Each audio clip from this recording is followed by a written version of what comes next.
উল্টো রথের আগের দিন আমাদের ছিল স্টেজ প্রোগ্রাম। তোমরা যারা জানো না তাদেরকে বলে রাখি, আমার নিজের একটা ডান্স একাডেমি আছে যেখানে শুধুমাত্র মেয়েদেরকে নাচ শেখাই আমি। আর আজকে আমাদের অনুষ্ঠান ছিল, সকাল থেকেই হচ্ছিল ভীষণ বৃষ্টি, কিন্তু সেই বৃষ্টিতে তো আর আমাদের থেমে থাকলে চলবে না। সন্ধ্যে 7টা থেকে অনুষ্ঠানের সময় দেওয়া হয়েছিল। সকালে 2-3 ঘন্টা মতো রিহার্সাল করেই ওদেরকে ছুটি দিয়ে দিয়েছিলাম।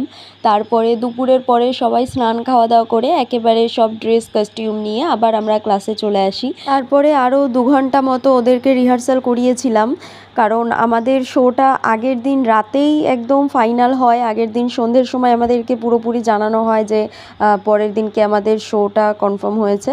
তো সেই কারণে একটু প্রেশারটা বেশি ছিল। আমাদের ক্লাসে সবাই যেহেতু মেয়ে আর সবাই অনেক ছোট থেকে বড় পর্যন্ত আছে, একদম ছোটরা কি সুন্দর আলতা পরে এসেছিল। আর তারপরে ওদেরকে আমি কিছু কিছু টিপস দিচ্ছিলাম যে স্টেজে উঠলে কিভাবে নিজেদেরকে প্রেজেন্ট করা উচিত।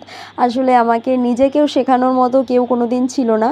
যতটুকু নিজে এত বছরে স্টেজ প্রোগ্রাম করে নাচের সাথে যুক্ত থেকে এক্সপিরিয়েন্স গেইন করেছি সেটাই ওদেরকে বোঝাচ্ছিলাম, ওদের শেখাচ্ছিলাম। আর তারপরে আমি নিজেই সবাইকে মেকআপ করিয়ে দিয়েছিলাম। আর প্রতিবার শোতে আমি এটাই করি, আমি নিজেই চেষ্টা করি প্রত্যেকটা বাচ্চাকে নিজে হাতে মেকআপ করিয়ে দিতে। এটা আমি খুব পছন্দ করি আসলে। এরপরে আমরা চলে গিয়েছিলাম সোজা লোকেশানে। আর অল্প অল্প বৃষ্টির জন্য একটু একটু কাদাও ছিল সেখানটাতে। স্টেজে ওঠার আগে ওরা সবাই আমাকে প্রণাম করছিল, আর আমি তখন বলছিলাম যে কোনো টেনশন করবি না, সব ভালো হবে, তোরা সবাই প্রো আর্টিস্ট, তোরা একদম ফাটিয়ে দিবি, টেনশন নেওয়ার কিছু নেই, আমাদের প্রোগ্রাম খুব ভালো হবে। সবাইকে চেয়ার আপ করার পরে তারপরে দেখো যারা শাড়ি পরেছিল তাদের আলাদা করে বললাম তোরা একটু সাইডে আয়, তোদের একসাথে একটা ভিডিও তুলে নিই। এরপরে চলে গিয়েছিলাম সোজা স্টেজে, যেখানে আমাকে মাইক হাতে দেওয়া হয়েছিল। এবার তোমরা আমাদের নাচের কিছু ভিডিওস দেখে নাও।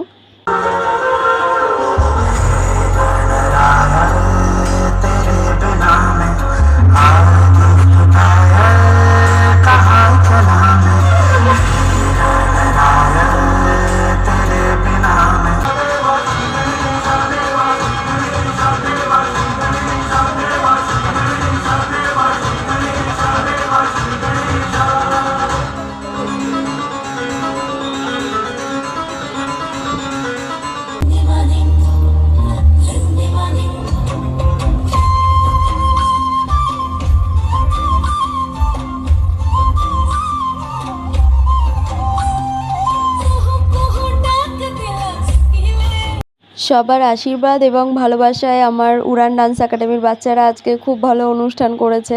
এতটাই ভালো লেগেছে ওখানকার মানুষজনের যে সবাই এসে এসে আমাদেরকে আশীর্বাদ করছিলেন। তো এরপরে লাস্ট আমাকে যখন মাইক্রোফোন হাতে দেওয়া হয় আমি কিছু কথা বলেছিলাম, যেটা আমি